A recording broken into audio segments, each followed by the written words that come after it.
hanya karena gadis ini memakai celana pendek dan keluar. Dia menjadi sasaran para gangster. Hal serupa juga terjadi pada orang tuanya. Kedua wanita tersebut diraba-raba oleh mereka.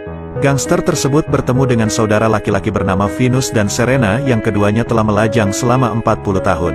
Setelah 4 kali negosiasi, ibu dan putrinya dengan cepat dipisahkan. Ketiganya dibawa ke hutan. Sang ayah diikat ke pohon dan menyaksikan keluarganya dipermalukan. Setelah semuanya selesai, kedua bersaudara itu berencana memainkan sesuatu yang menarik. Tempatkan botol bir di kepala pria itu. Biarkan Serena membidik.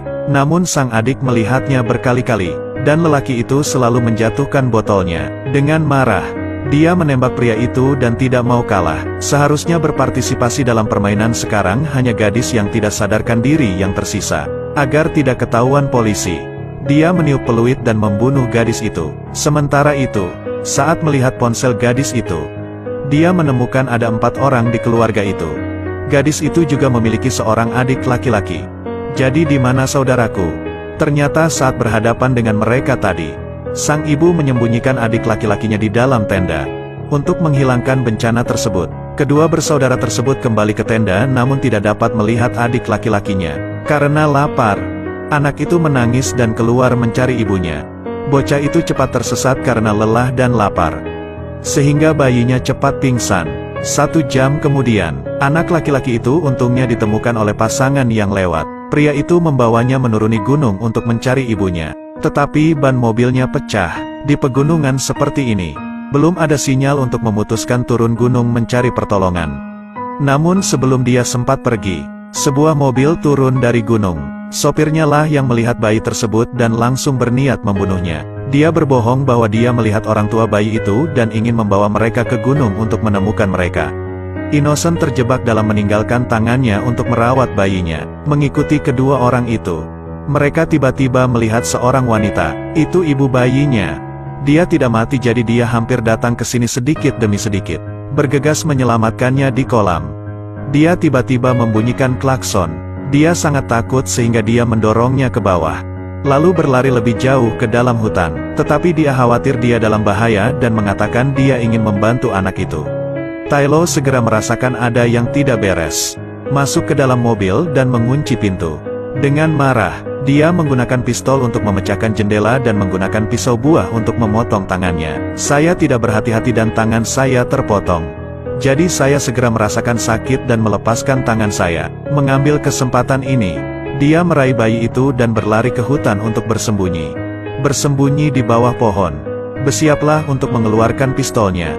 Ketika dia mendengar langkah kaki, dia mengeluarkan senjatanya dan meniup peluit. Tapi ketika dia mendapati dirinya sekarat, melihat adikku sekarat, rasanya sangat bersalah. Saat itulah anak itu tiba-tiba menangis. Ikuti dengan cepat di belakang.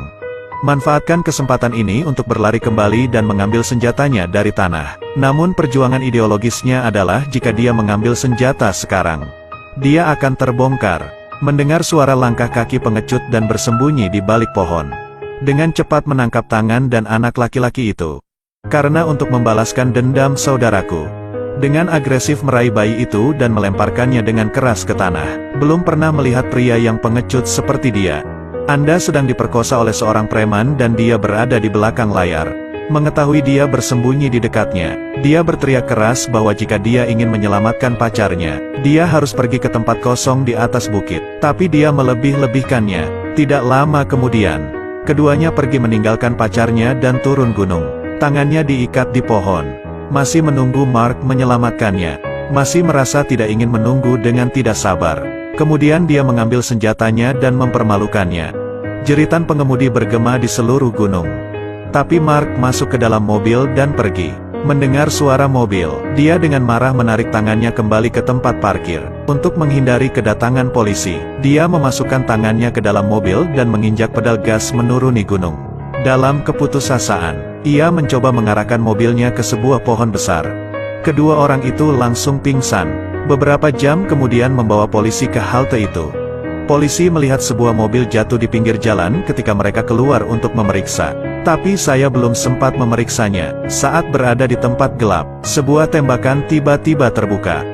2 polisi ditembak dan dibunuh karena ketakutan di dalam mobil. Dia mengabaikan panggilan bantuan dan mencoba pergi. memecahkan jendela dan memerintahkan Mark keluar dari mobil. Saat keduanya masih bertarung, mereka menyelinap ke dalam hutan untuk bersembunyi, untuk memaksa tanganmu mengendur, mengancam nyawa Mark di dalam mobil. Mark menangis dengan sedihnya. Tai khawatir dia harus muncul untuk menyelamatkan pacarnya, untuk melarikan diri. Serena memaksanya untuk mengantarnya. Dia terus meminta maaf tetapi dia putus asa dan sangat marah padanya. Jadi dia mengemudikan mobilnya keluar dari pusat dan setelah berguling berkali-kali, mobilnya berhenti. Mark sudah tewas. Serena pun kesulitan turun dari mobil. Tylo tidak akan membiarkannya lolos kali ini. Dia menggunakan mobil untuk memukul Serena dan kemudian menggunakan batu bata untuk memukul kepalanya sampai dia meninggal. Ini adalah film horor dengan adegan pembunuhan. Terima kasih dan sampai jumpa lagi.